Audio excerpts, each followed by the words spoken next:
పార్వతీపురం మన్యం జిల్లా గుమ్మలక్ష్మీపురం మండల కేంద్రంలో గల ఎల్విన్పేట సర్కిల్ కార్యాలయం పోలీస్ స్టేషన్ను విశాఖ రేంజ్ డీఐజీ గోపీనాథ్ జెట్టి సందర్శించారు. ఈ సందర్భంగా డీఐజీ మాట్లాడుతూ జిల్లా ఏజెన్సీ ప్రాంతాలలో నేర నియంత్రణ గణనీయంగా తగ్గిందని, ఈ విషయంలో పోలీసు అధికారుల కృషి ఎంతగానో ఉందన్నారు. రోడ్డు ప్రమాదాలు అధికంగా చోటు చేసుకుంటున్నాయని, వాటిని తగ్గించేందుకు ప్రత్యేక చర్యలు చేపడుతున్నామని, రహదారి భద్రతపై విస్తృతంగా అవగాహన సదస్సులు ఏర్పాటు చేస్తున్నామన్నారు.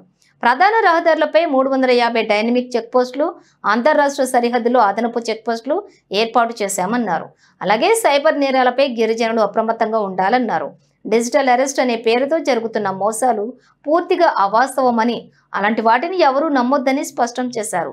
గంజాయి నిర్మూలనపై ప్రత్యేక దృష్టి సారిస్తున్నామని, గంజాయి సాగు, రవాణా, వినియోగంపై కఠిన చర్యలు తీసుకుంటున్నామని చెప్పారు.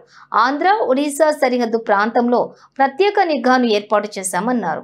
రోడ్డు ప్రమాదాలు, సైబర్ నేరాలు, మాదక ద్రవ్యాల నిర్మూలనపై సమగ్ర చర్యలు తీసుకుంటూ ఏజెన్సీలో సత్ఫలితాల దిశగా కృషి చేస్తామని డీఐజీ గోపీనాథ్ జెట్టి స్పష్టం చేశారు.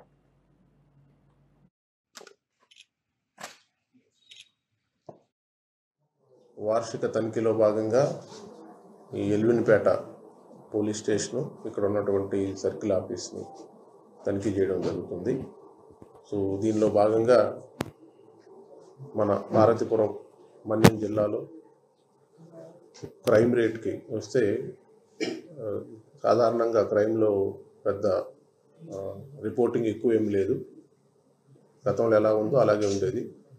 కాకపోతే కొన్ని రోడ్ యాక్సిడెంట్స్ సంబంధించి ఈ ఫ్యాటల్ రోడ్ యాక్సిడెంట్స్ అంటే డెత్స్ ఎక్కువ అయ్యేటువంటి రోడ్ యాక్సిడెంట్స్ ఎక్కువగా గత సంవత్సరంతో పోలిస్తే ఈ సంవత్సరంతో ఎక్కువగా ఉన్నాయి.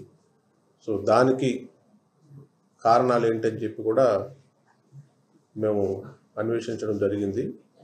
సో ఎక్కువగా ఈ రోడ్డు ప్రమాదాలు మీకు ఈ అటవీ మార్గం గుండా ఘాట్ రోడ్లు ఎక్కువగా ఉండడం, బార్డర్ ఏరియాస్ ముఖ్యంగా ఈ ఘాట్ రోడ్డుల్లో ఈ జంగిల్ క్లియరెన్స్ లేకపోవడం వల్ల నేరో రోడ్స్ ఉండడం, ఎక్కువగా ఈ ఆటోలు, ఈ బొలెరో లాంటి 4-వీలర్స్ సో అదుపు తప్పి ప్రమాదాలు జరిగినటువంటి సందర్భాలు. అదేవిధంగా ఎక్కువగా ఈ లైటింగ్ కూడా అరేంజ్మెంట్స్ కూడా తక్కువ ఉంటాయి కాబట్టి ఈ రోడ్స్లో సో అక్కడ ఎక్కువగా ప్రమాదాలు జరుగుతున్నాయి. సో వాటిని నివారించడానికి కూడా ఎస్పీ గారు మంత్లీ జరిగేటువంటి రోడ్ సేఫ్టీ రివ్యూ మీటింగ్లో జిల్లా కలెక్టర్ గారు, అదేవిధంగా